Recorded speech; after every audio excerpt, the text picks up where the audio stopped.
कौन सी है राजस्थान की? अरावली। धन्यवाद। क्या है मरुस्थलीय प्रदेश? कौन सी है? सबसे प्राचीन। और दूसरे नंबर पर? पटवारी। धन्यवाद। और तीसरे नंबर पर? पूर्वी मैदान। और चौथे नंबर पर? मरुस्थलीय प्रदेश। ऐसे करके राजस्थान की भू-आकृतियों का निर्माण हुआ है। सबसे पहले हम मरुस्थलीय प्रदेश पढ़ रहे हैं और मरुस्थलीय प्रदेश को सामान्यतः 4 भागों में बांटा जाता है। शुष्क मरुस्थलीय प्रदेश, शुष्क मरुस्थलीय प्रदेश लिखा है कुछ इसमें? देखो कहाँ तक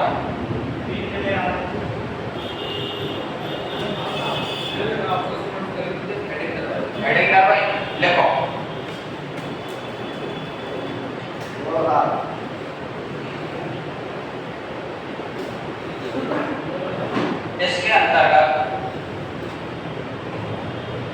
इसके अंतर्गत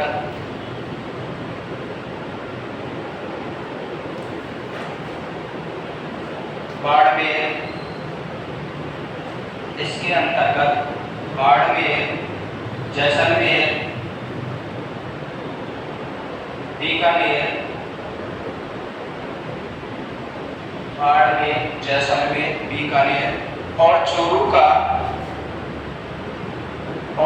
का पश्चिमी हिस्सा आता है।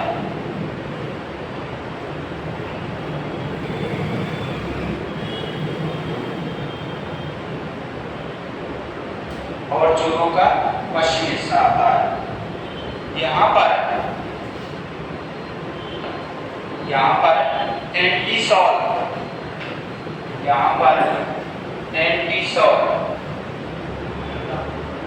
एंटीसोल प्रकार की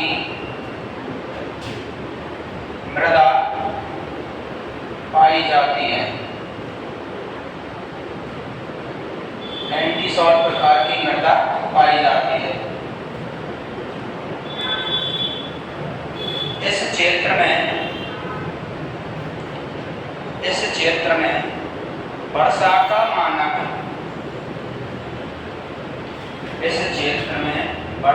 मानक 0 से 20 सेंटीमीटर के मध्य रहता है। वर्षा का मानक 0 से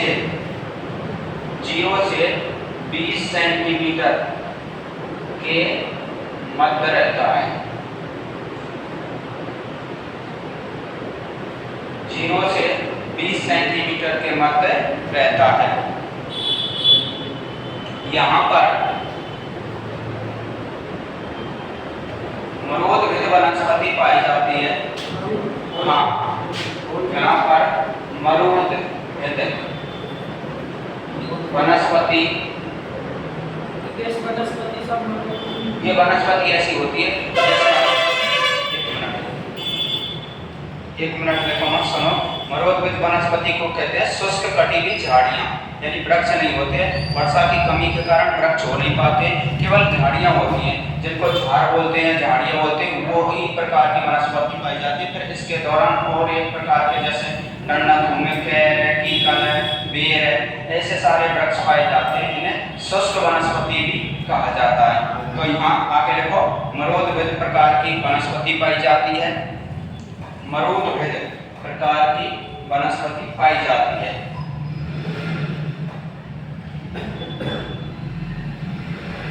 अब सभी क्लास एक बात में ध्यान से सुनो। ये जो क्षेत्र है ना राजस्थान का, ये पश्चिम वाला जो क्षेत्र है राजस्थान का, देखो ये जो क्षेत्र है ना, ये राजस्थान का पश्चिम वाला, इसमें 3 जिले मुख्य रूप से बाड़मेर, बीकानेर और जैसलमेर ये आते हैं। अब इसमें हमेशा एक पिछले आदेश में प्रश्न बन के आया था कि पश्चिमी राजस्थान में तापमान की अधिकता होती है। क्या सही है गलत है? सही बात है। तापमान की चरम सीमाएं होती है। यहाँ अधिकतम तापमान 45 से 48 और 50 डिग्री तक पहुंचता है। क्या तापमान की अधिकतम गिरता है इन क्षेत्रों में? क्या इन क्षेत्रों में तापमान अधिकतम गिरता है या वार्षिक तापमान तक सबसे अधिक होता है? सभी क्लास गौर से सुनो कि यहीं पर तो तापमान की अधिकता होती है और इन्हीं क्षेत्रों में जो वार्षिक तापांतर होता है ना, वार्षिक बोलो या दैनिक तापांतर भी राजस्थान में यही सबसे अधिक होता है, क्योंकि एकदम मैं गर्मी की बात करूं तो गर्मी 50 से 48 इतने सेंटीमीटर तक तापमान हो जाता। वही रात का तापमान अपनी जैसलमेर, बीकानेर या बाड़मेर हो, इनमें रात का तापमान घटते घटते 18 से 22 सेंटीमीटर के मध्य तक हो जाता है। तो कहाँ तो 50 तक पहुंच रहा है, रात में तापमान कितना कर रहा है 22 और 18 डिग्री। तो इससे ये समझ आता है कि इनकी भौगोलिक परिस्थितियां ऐसी हैं कि दिन का तापमान अधिकतम हो जाता है, वहीं रात्रि का तापमान बहुत ज़्यादा घट जाता है। इसलिए जैसलमेर में रातें बहुत सुहावनी होती हैं। और जो यूरोप के कंट्री हैं, यूरोप के देश के बहुत सारे लोग हैं पर्यटन के लिए आते हैं, रातों में अपने यहाँ पर रैन बसेरा करते हैं। तो रातें जैसलमेर क्षेत्र की बहुत सुहावनी होती हैं। तो आगे देखो, इस क्षेत्र में दैनिक और वार्षिक तापांतर, इस क्षेत्र में दैनिक और वार्षिक तापांतर अधिकतम होते हैं। हाँ, दैनिक और वार्षिक तापांतर अधिकतम होते हैं।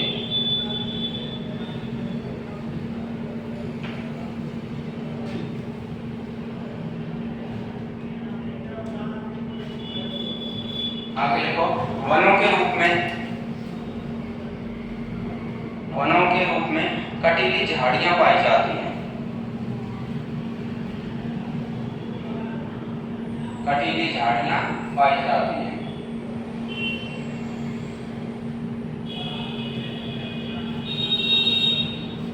अब सभी क्लास एक बात ध्यान से केवल मेरी तरफ सुनो, कोई कुछ नहीं करेगा सर, केवल सुनेंगे ही सुनेंगे।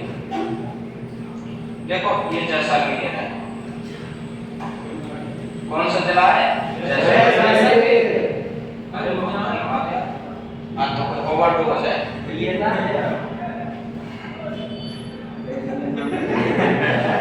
अरे वो नहीं मंदिर, मेरी तरफ देखो सर, नहीं मंगी हो। अब जो भी विवाद होगा हमारे बीच में होगा, उनसे क्या है? संग्राम तो तीर कमा तो हमारे आपके चलेगा भाई। मैं इधर से तीर छोड़ूंगा, उधर से तीर छोड़ो। अरे मारने का नहीं, एजुकेशन के तीर छूटेंगे सर। आपको देखता हूँ कितना कम है, हमें देखते हैं कितना कम है। और कभी तलवार हाथ में लेकर नहीं भागूंगा, नहीं साहब तलवार उठाओ, ऐसा नहीं। एजुकेशन के तीर चलेंगे। सुनो सर, एक बात सुनो, अपने राजस्थान का एक जिला है जैसलमेर। कौन सा जिला है? जैसलमेर। इस जैसलमेर में और एक गांव में आकल। कौन सा गांव है? आकल। इस आकल गांव में, और जब हम कार्बन C14 से और इसकी जानकारी लेते हैं तो यहाँ पर जो प्राचीन काल में करीब 18 करोड़ वर्ष पहले जो समुद्रों में 18 करोड़ वर्ष पहले समुद्रों में जो वृक्ष होते थे, उन वृक्षों के साथ अपने जैसलमेर की आकल गांव की चट्टानों में मिले। किसमें मिले? आकल गांव की चट्टानों में। तो ये बात इसको साक्ष्य या सिद्ध करती है कि जैसलमेर में कभी प्राचीन काल में कोई समुद्र बहता था। क्या बहता था? समुद्र बहता था। और उस समुद्र के साक्ष्य, इसलिए हम पश्चिमी राजस्थान को कहते हैं पश्चिमी राजस्थान टैक्सटाइल का अवशेष है। किसका अवशेष है? टैक्सटाइल का अवशेष है। तो डैश लगा के पैराग्राफ चेंज करके लिखो, जैसलमेर के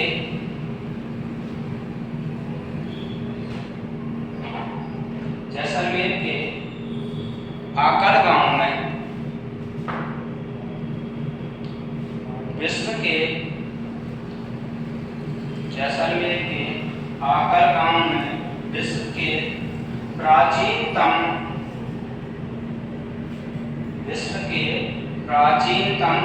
लकड़ियों के साक्ष्य मिले हैं या वृक्षों के साक्ष्य मिले हैं। लकड़ियों के साक्ष्य या वृक्षों के साक्ष्य मिले हैं, जिनकी अवधि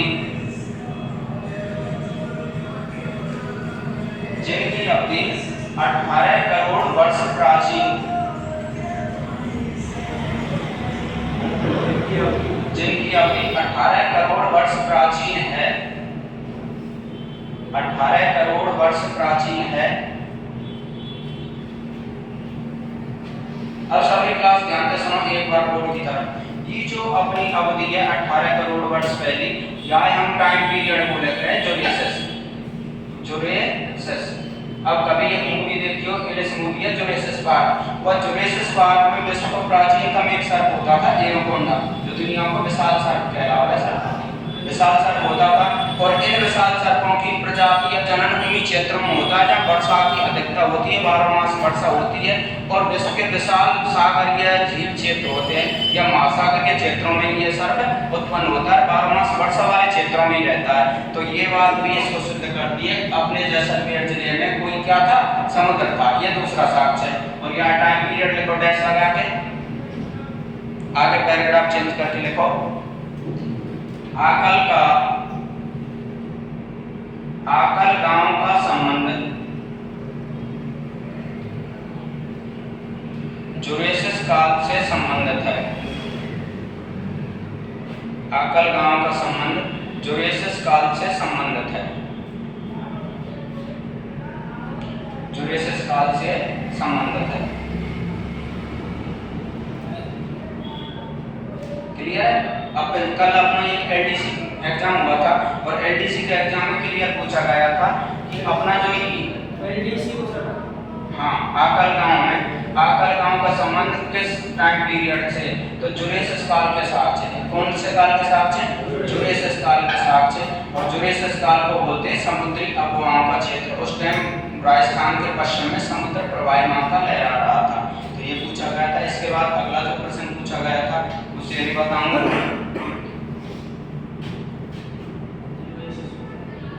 आगे सभी क्लास सुनो। राजस्थान के जैसलमेर में, सभी राजस्थान के जो ये जिले हैं पश्चिम के ये जो क्षेत्र है, यहाँ पूरी तरह से खारे पानी के साथ। कैसा पानी राजस्थान के जिलों में?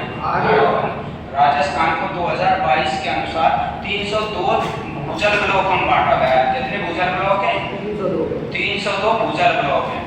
और इन 302 जल ब्लॉकों में से राजस्थान के पश्चिम में कुछ ऐसे क्षेत्र हैं जिनमें पूरी तरह से खारा पानी हो चुका है। और आने वाले 2 से 5 वर्ष में राजस्थान में पानी का ही संग्राम होगा, क्योंकि पानी राजस्थान की भूमि में मीठा कहीं नहीं बचेगा। हर दिन हम पानी की ज़्यादा बहुतायत खर्च करते जा रहे हैं। इन बातों को हम समझने गए और आने वाले पिछले 10 साल की बात करो और आने वाले 10 साल में बहुत डिफरेंट हो जाएगा। गांव-गांव में मीठा पानी था, लेकिन पूरी तरह से अब पानी जा चुका है। ये कमी हमारी है। किसकी कमी? हम लोगों की समर्थ लगा कर चल रहे हैं। इन बातों में धीरे धीरे सुधार आएगा। सुधार जब आएगा जब संग्राम या क्रांति बन जाएगी, क्योंकि पानी पे ही आगे भविष्य में क्रांति होगी। तो राजस्थान का एक गांव, एक क्षेत्र है जैसलमेर। इस जैसलमेर में और एक क्षेत्र है लाठी सीरीज। लाठी सीरीज ये जैसलमेर के उत्तर पश्चिम में पोखरण वाले क्षेत्र में। और लाठी सीरीज इस बात को सिद्ध करता है। लाठी सीरीज पिछले अपने L1 L2 रीड में आया था कि लाठी सीरीज का संबंध किससे है? लाठी सीरीज मीठे जल के साक्ष्य है। किसके साक्ष्य है? मीठे जल के साक्ष्य है। राजस्थान के जैसलमेर में, जिसमें पूरी तरह से खारा पानी है, लेकिन इस क्षेत्र में मीठे पानी के साक्ष्य है। यह बात आती है कि राजस्थान के प्राचीन काल में एक नदी बहती थी जिसका नाम था सरस्वती। कौन सी नदी था? सरस्वती। इस सरस्वती के जब सैटेलाइट सर्वेक्षण से परीक्षण किया जाता है भूमि का, तो पता चलता है सरस्वती की प्राचीन कालीन धारा धरती के अंदर ही अंदर प्रवाहमान है। राजस्थान में इन क्षेत्रों में पूरी तरह से खारा पानी है, लेकिन इस पट्टी पर एक पट्टी जा रही है इस हिसाब से। इससे पता चलता है कि राजस्थान में अब भी सरस्वती, जिसे हम दृश्यवती नदी बोलते हैं, उसके अब भी प्राचीन कालीन साक्ष्य राजस्थान की धरती के अंदर प्रवाहित हैं। तो लाठी सीरीज उदाहरण है जल पट्टी का। किसका उदाहरण है? जल पट्टी का, या मीठे पानी के साक्ष्य। इसी को हम राजस्थान का थार का गढ़ावा कहते हैं। एक गांव में चांदन, इस चांदन में मीठे पानी के बोरवेल लगे हुए हैं और उनको हम थार का गढ़ा कहते हैं, क्योंकि और कहीं राजस्थान मीठा पानी नहीं है। इन्हीं क्षेत्रों से होकर एक पट्टी है जैसे मीठे पानी साक्ष्य मिलते हैं। तो आगे डालो लाठी सीरीज। लाठी सीरीज ऐसा लगा लिखो। लाठी सीरीज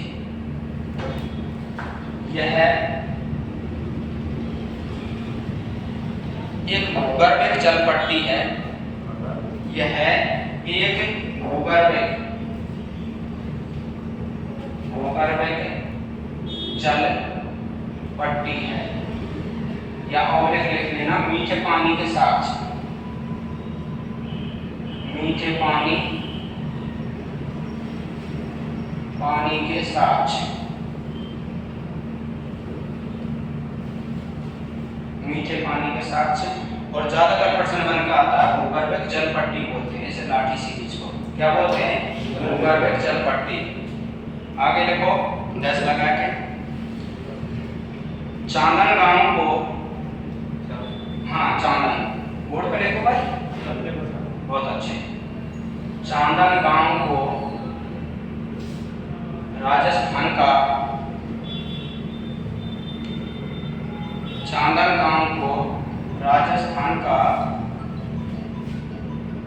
थार का गढ़ा कहा जाता है।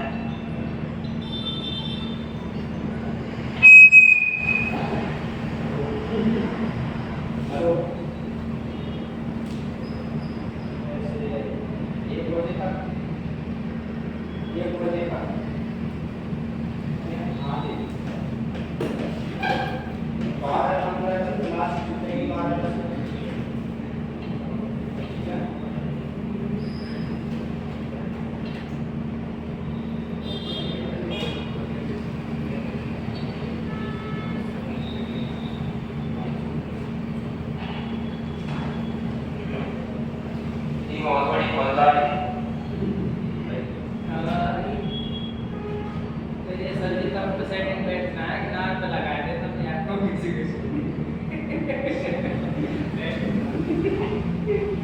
हाँ भैया अब ठीक है, बहुत अच्छे, गलती लगवाऊंगा आपका पैसा। हाँ ये सब आपका शुरुआत है, वो करना देगा, आप ही करो जो करना, क्योंकि जीवन भाई पूरी फर्स्ट क्लास है। हाँ अगर आप यूरोप के देशों की तरह जीवन चाहें बिल्कुल जियो, यूरोप के देशों की अलग तरह की कल्चर है। हाँ लाठी सीरीज सबने लिख दिया, क्या चीज है लाठी सीरीज? मीठे पानी के साथ है, जब भूगर्भिक जल पट्टी है। कौन सी नदी के साथ है? सरस्वती नदी या सरस्वती नदी के साथ है राजस्थान में। इसे क्या कहते हैं? इसे चांदन नलकूप बोलते हैं, और चांदन नलकूप को राजस्थान का थार का गढ़ा कहा जाता है। क्या कहा जाता है? थार का गढ़ा। ठीक है,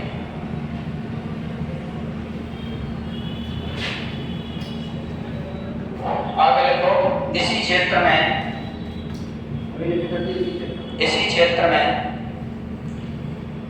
सेवड़, इसी क्षेत्र में सेवड़, हाँ सेवड़, धामण, करड़, अंजन, सेवड़, धामण, करड़, अंजन आदि पौष्टिक प्रकार की, हाँ या स्वास्थ्य पौष्टिक प्रकार की, हाँ पौष्टिक प्रकार की, एक बार और बोलो, पौष्टिक प्रकार की घासें पाई जाती हैं। ब्रह्मांड में चली जाएगी बात क्या, तो मोर सनाती जो कहा करिए नहीं मैं तेज कर रहा हूँ। हमारे खाने की चीजें कोई और हाँ तेरे खाने की चीज तो तू ला, वो हम भी खाएंगे, ये भी खाएंगे। हाँ भाई सीरियस बात है, हम भी खाएंगे। और हम का है, और यहाँ रोड पर खड़े जाएंगे कि नाम पर प्लेट लगा देंगे तो क्या फलाना गाँव में अखंड चल रहा है, अखंड चलाएंगे। जब रात्रि 84 निकल गई तो आना बसों का इधर होते हुए वहाँ कहीं बैठ जाएंगे 84, खूब खंजरी में बजाएंगे और अपनी बजेंगे। और लोग मेरा होंगे भाई, कोई तो माध्यम चाहिए, जरूरी है भाई। माध्यम माने चीज बके ऐसे डिफरेंट करा दुनिया पे, अलग करेंगे तो बहुत कुछ होगा भाई। अब हम सामान करें तो दुनिया की तरह बाबू बन करेंगे तो बचना, लेकिन तो रोज डिफरेंट करेंगे दुनिया में वही क्या कर रहे हैं, हम प्रसाद बांट रहे हैं। बिल्कुल। अच्छा साहब अब आगे सुनो, नंबर 2 राजस्थान का अर्ध शुष्क, अर्ध शुष्क मरुस्थलीय, मरुस्थलीय प्रदेश। अब सुनो, जो अर्ध शुष्क मरुस्थलीय प्रदेश है अरावली के पश्चिम में स्थित है। सभी क्लास ध्यान देना कि ये जो क्षेत्र है ये पूरी तरह से शुष्क है राजस्थान का। कैसा क्षेत्र है? शुष्क है। और यहाँ से यहाँ तक जो क्षेत्र है ये राजस्थान का अर्ध शुष्क क्षेत्र है। और अर्ध शुष्क में यहीं से लगा लो गंगानगर, हनुमानगढ़, सीकर, झुंझुनू, चूरू, जालौर, पाली, बालोतरा, जोधपुर, नागौर और इधर बाड़मेर का पूर्वी हिस्सा, ये पूरी तरह से अर्ध शुष्क प्रकार के क्षेत्र कहलाते हैं। इनमें राजस्थान में यहाँ भी कटीले वन पाए जाते हैं, यहाँ भी कटीली झाड़ियाँ पाई जाती हैं, लेकिन यहाँ जो मृदा का प्रकार है उसे बोलते हैं एरिड सॉइल। क्या बोलते हैं? एरिड सॉइल की मृदा, जिसे बोलते हैं रेतीली भूमि मृदा। इसके बाद इन क्षेत्रों में जो वर्षा का मानक है वो 20 से 40 सेंटीमीटर होता है। कैसा होता है? 20 से 40 सेंटीमीटर वर्षा का मानक होता है। और ये क्षेत्र राजस्थान के जो वहाँ अधिकतम ताप की अधिकता होती है 50 तक, या सामान्य तापमान 36 से 42 सेंटीमीटर तक जाता है। वहाँ न्यूनतम तापमान 0 डिग्री सेल्सियस तक गिरता है, यहाँ तापमान 12 से और 17 तक ही गिरता है। सर्दियों में जैसे अपनी मैं बात करूं चूरू की, जैसे बात करूं गंगानगर की, तो चूरू में सर्दियों में तापमान माइनस तक गिरता है, लेकिन इन क्षेत्रों में थोड़ा कम गिरता है। तो दैनिक और वार्षिक तापमान दोनों यहाँ के कम है। इनकी वजह जो पश्चिमी क्षेत्र है उसमें तो पूरी तरह से ऋतुएं अपनी चरम सीमाएं दिखाती हैं। यानी अगर गर्मी की बात करूं तो गर्मियों में अधिकतम तापमान 50 तक जाता है, और सर्दी की बात करूं तो न्यूनतम बहुत ज्यादा गिरता है, लेकिन इन क्षेत्रों में कम गिरता है, कम ही बढ़ता है। इसके बाद आगे डालो अर्ध शुष्क मरुस्थलीय प्रदेश। इसके अंतर्गत अर्ध शुष्क मरुस्थलीय प्रदेश,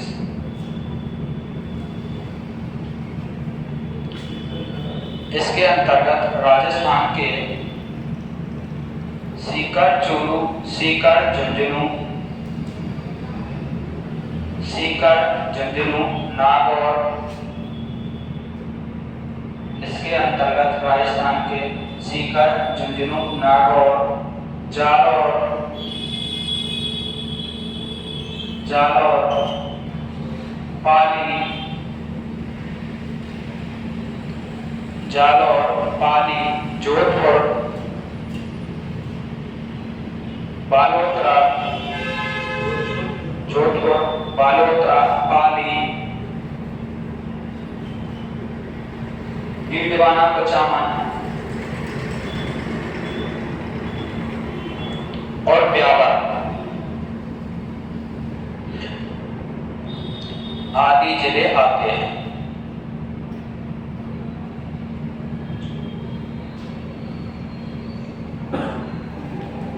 यहाँ पर एरिड सॉइल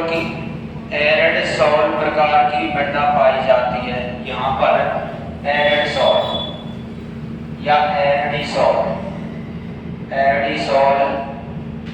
प्रकार की मृदा पाई जाती है।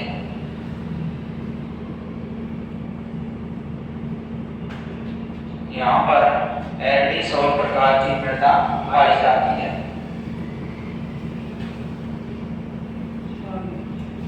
लिखी सभी ने? तथा यहाँ पर कटीली वनस्पतियां पाई जाती हैं।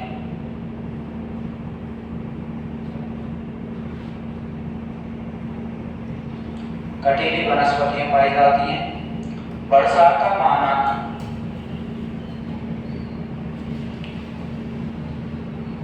कटीली वनस्पतियां पाई जाती हैं।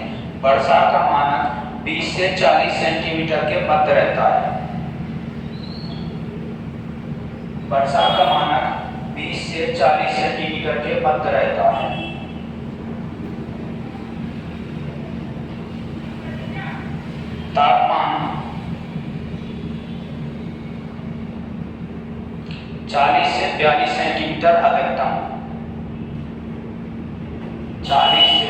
42 सेंटीमीटर अधिकतम।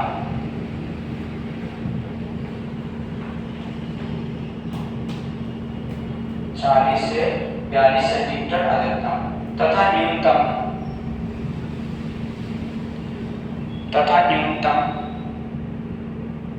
12 से 17 सेंटीमीटर। 12 से 17 सेंटीमीटर न्यूनतम।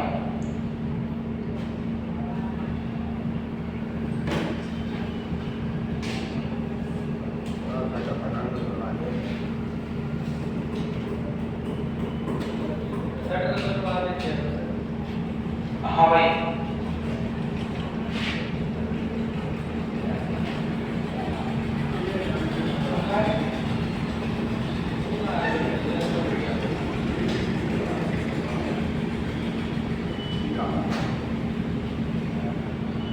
अब सुनो, इसी क्षेत्र में जैसे अपने गंगानगर हनुमानगढ़ पड़ते हैं, इस गंगानगर हनुमानगढ़ में वर्तमान में जल की अधिकता के कारण पूरी तरह से यहाँ एरडी सवलनापा के कांपीय जलोढ़ मृदा का विस्तार क्षेत्र है, क्योंकि गंगानगर हनुमानगढ़ से होकर ये जो क्षेत्र है राजस्थान का गंगानगर हनुमानगढ़, ये गंगा नदी का प्रवाह क्षेत्र है। कौन सी नदी का प्रवाह क्षेत्र है? गंगा नदी का प्रवाह क्षेत्र है। और वैसे भी इंदिरा गांधी नहर से पूरी तरह से सिंचित हो चुका है सर। इंदिरा गांधी नहर ने इस क्षेत्र की कायाकल्प कर दी, अलग कर दी, और अब वर्तमान में राजस्थान का अन्न का भंडार कहलाते हैं ये क्षेत्र, क्योंकि पूरी तरह से बहुत अच्छी उत्तम प्रकार की उपजा कृषि हो रही है यहाँ। तो आगे डालो इसी में, इसके अंतर्गत गंगानगर हनुमानगढ़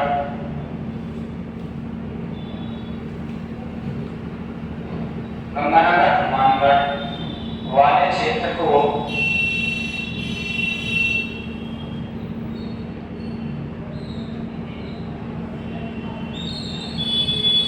गग्गर का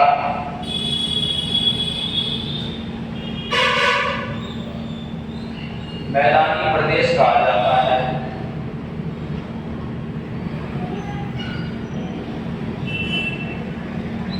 गग्गर का मैदानी प्रदेश कहा जाता है। इसके अंतर्गत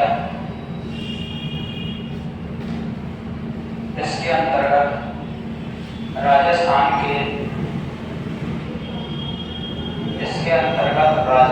के गंगानगर हनुमानगढ़, इसके अंतर्गत राजस्थान के गंगानगर हनुमानगढ़ तथा अनूपगढ़ जिला आता है,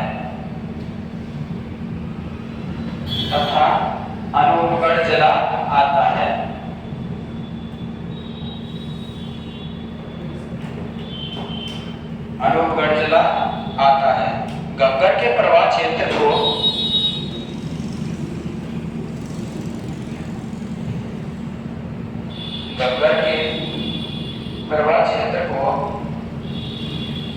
नाली क्षेत्र कहा जाता है। हाँ, नाली क्षेत्र। गग्गर के प्रवाह क्षेत्र को नाली क्षेत्र कहते हैं।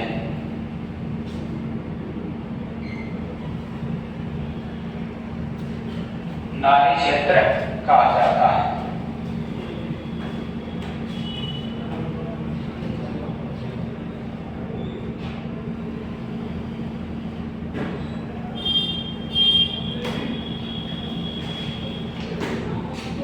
एक बार हाँ, हम जब देख रहे हैं सर, तो एक अपना मित्र सुरेंद्र का नाम सुरेंद्र भूपेंद्र नहीं सर, का नाम सुरेंद्र।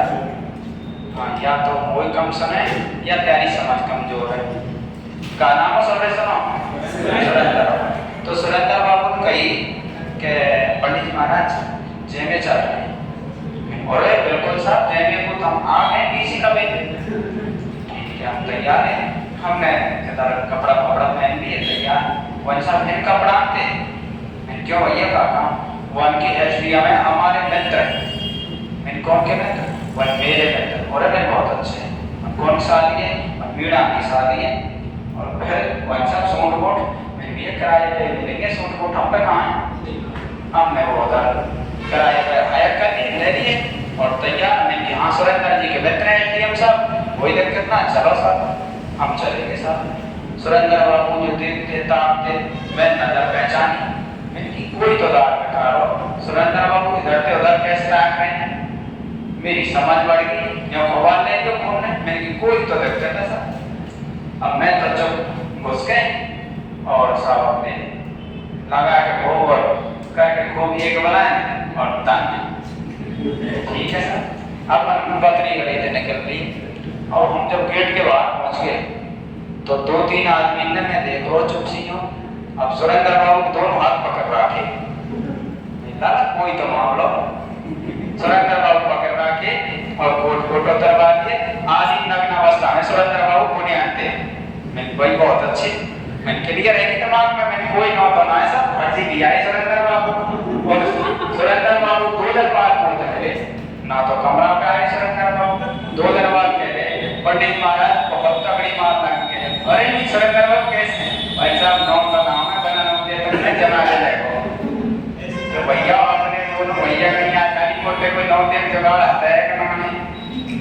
हाँ अलीपुर पास दिन करना है तो भैया अपने जा रहे सोच रहे हैं कहीं दिक्कत कमाए ऐसी।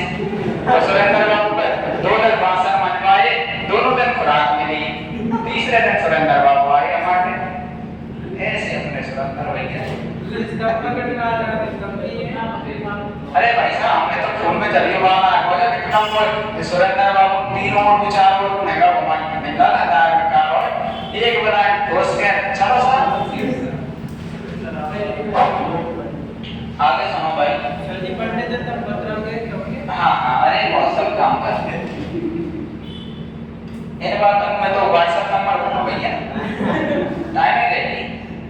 हाँ उसकी भी टाइमिंग है, ऐसा है रात को 12 बजे गुरुजी पत्र बताइए, मैं तेरे माँ के फोन भाई अपनी टाइमिंग है 8 से और 10 तक खूब बात करो। अब तू कम रात के 1 बजे गुल्ली कर रहा, मैं तेरे माँ से घोरों बदलने से आएंगे भाई, बहुत टाइमिंग चाहिए। ऐसे स्टोरी में मीर हम एक अपनी उधर हम एक हाँ वो हमें थिएटर में पढ़ा रहे थे। एक लड़का फोन आया रात के 1:30 बज रहे, वन साहब मैं एग्जाम दे आया हूँ और बता गोदावरी कहाँ से निकले। मैं कि तू दिन से मिलते ही सबरी गोदावरी बना रात को 2 बजे जगह कह रहा हूँ गोदावरी कहाँ से निकले। मेरे तो नींद आते मुंह पर सलाह कर रही थी, कौन की इमरजेंसी है भाई, 1 से 2 बजे बहुत तगड़ी इमरजेंसी है। मैं कोई ज्यादा ही अर्जेंट है, आखिरकार आखिर में छीटा दिए जब तो चेक हो वहाँ जब मेरी कहवात है ऐसी, मैं कोई परेशानी जान रहा हूँ एकदम बात सुनी गोदावरी कहाँ से निकले। मैं निर्णय से मिलते सबरे वाला था गोदावरी कहाँ से निकले। 1:30 बजे गोदावरी में कहाँ 1:30 बजे गोदावरी कहाँ से निकला।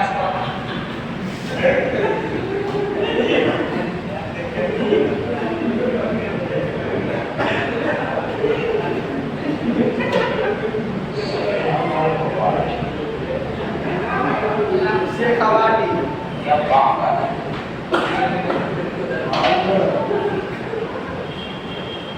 हाँ भाई आगे देखो शेखावाटी या बांका प्रदेश, शेखावाटी या बांका प्रदेश।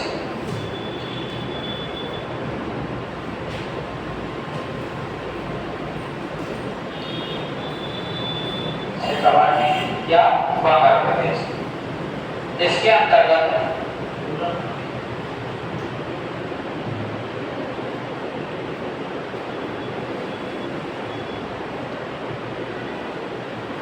शेखावाटी या बांका प्रदेश इसके अंतर्गत राजस्थान के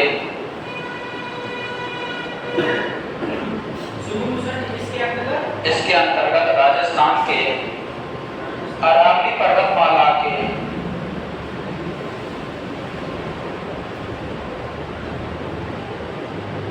अरावली पर्वतमाला के पुरानी जलोढ़ वाले पुरानी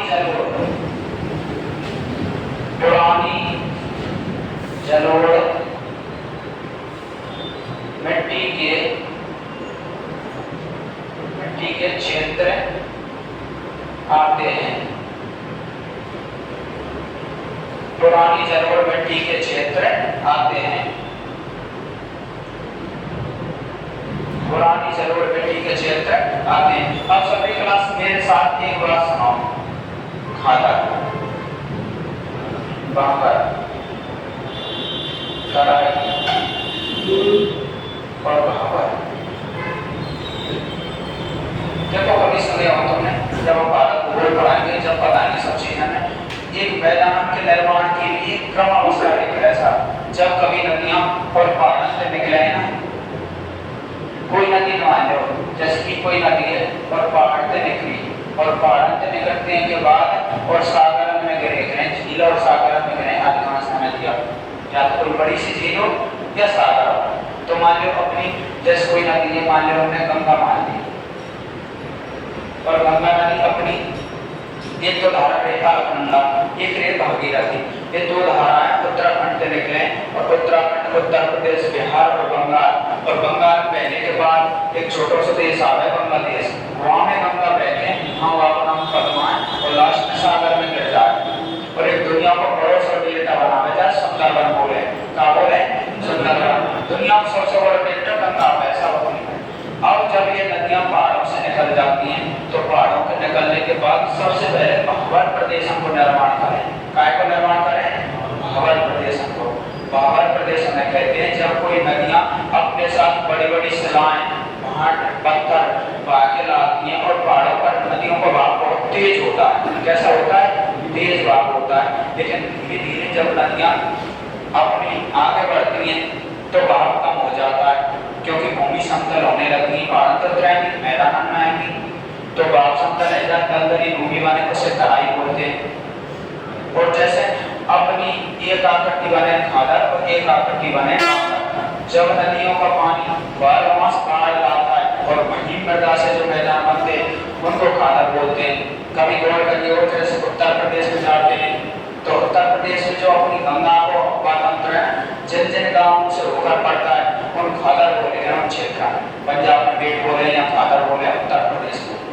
और जब कोई नदी जिन क्षेत्रों से होकर कभी बाढ़ का पानी नहीं पहुंचता है, बाढ़ का पानी नहीं पहुंचता है, उन क्षेत्रों को पुरानी जलोढ़ मिट्टी के भागों को हम बांगर प्रदेश कहते हैं।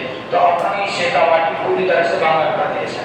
यहाँ नदियां 12 मास बाढ़ नहीं लाती हैं, और जहाँ नदियां 12 मास बाढ़ नहीं लाती हैं वो पुरानी जलोढ़ के मैदान होते हैं और उनका नाम क्या होता है? बांगर होता है। आगे देखो, जिलों की दृष्टि से जिलों की दृष्टि से जिलों की दृष्टि से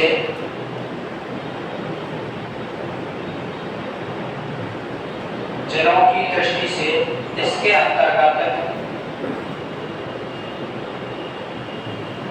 जिलों की दृष्टि से इसके अंतर्गत सीकर,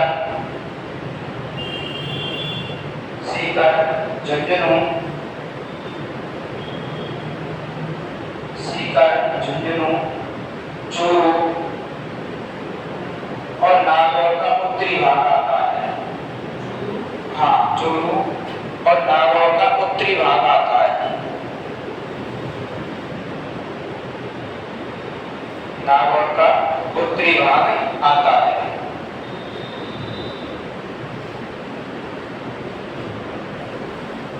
इस क्षेत्र में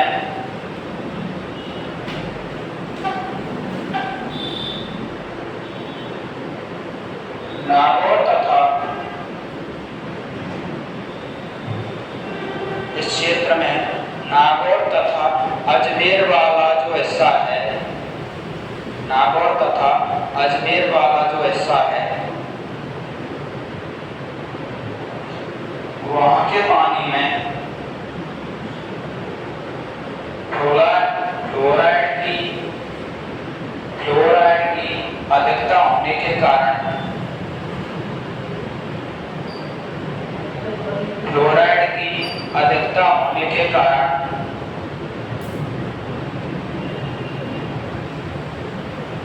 लोगों की हड्डियां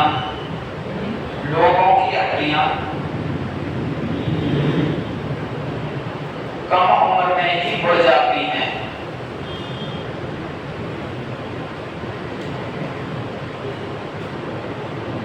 कम उम्र में ही बढ़ जाती हैं, इसलिए इस क्षेत्र को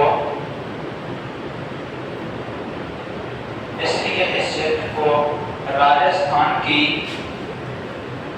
गोबर पट्टी या बांका पट्टी, इसकी हैसियत को राजस्थान की गोबर पट्टी या बांका पट्टी कहा जाता है। जो नागौर और अजमेर वाला हिस्सा है, गोबर पट्टी या बांका पट्टी कहा जाता है।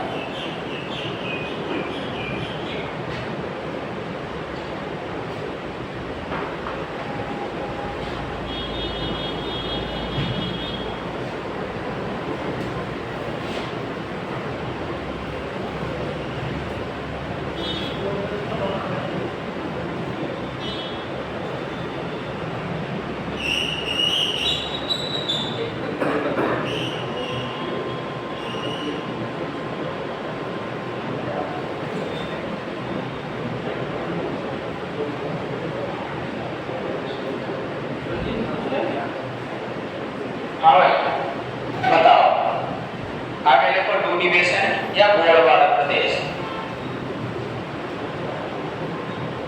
लूनी बेसिन या गोड़वाड़ प्रदेश।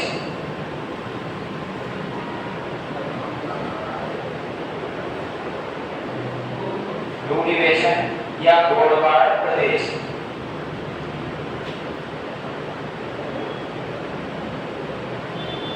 लूनी बेसिन या गोड़वाड़ प्रदेश, इसके अंतर्गत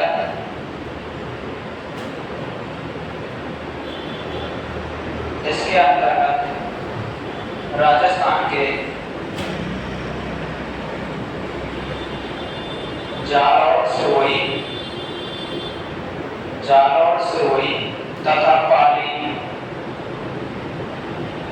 जालौर, सिरोही तथा पाली एवं वर्तमान में सांचौर वाला हिस्सा आता है।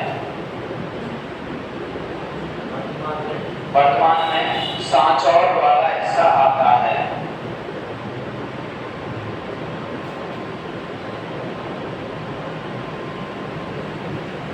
इस क्षेत्र में लूनी तथा इसकी सहायक नदियां प्रवाहित होती हैं। इस क्षेत्र में लूनी तथा इसकी सहायक नदियां प्रवाहित होती हैं। इस क्षेत्र में लूनी तथा इसकी सहायक नदियां प्रवाहित होती हैं।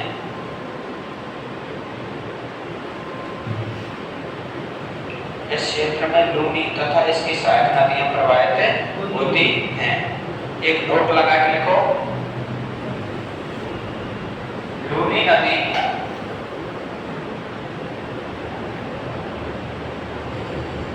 एकमात्र ऐसी नदी है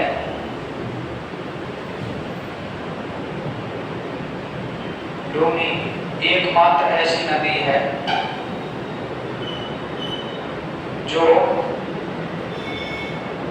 खारे तथा मीठे पानी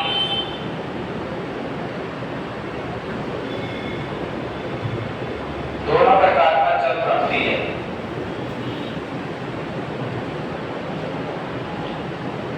खारे तथा मीठे पानी दोनों प्रकार का जल रखती है।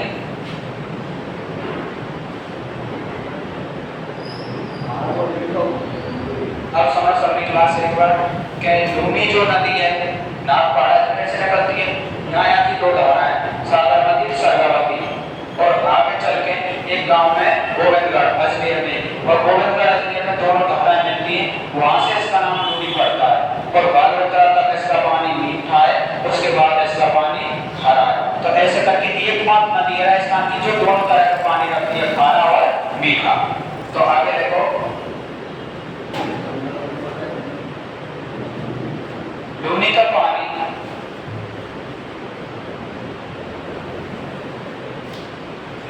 पानी बालोतरा तक मीठा है। बालोतरा तक मीठा है।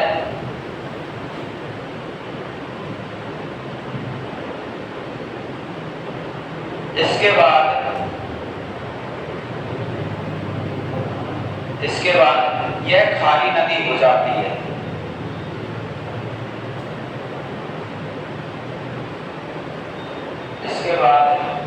खाली नहीं हो जाती है।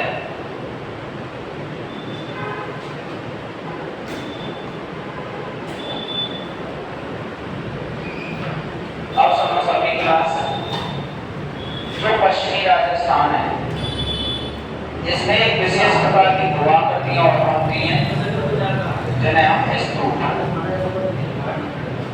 क्या बोलते हैं, स्तूप। और ये स्तूप राजस्थान के पूरे पश्चिम क्षेत्र में विशेषकर फैले हुए हैं।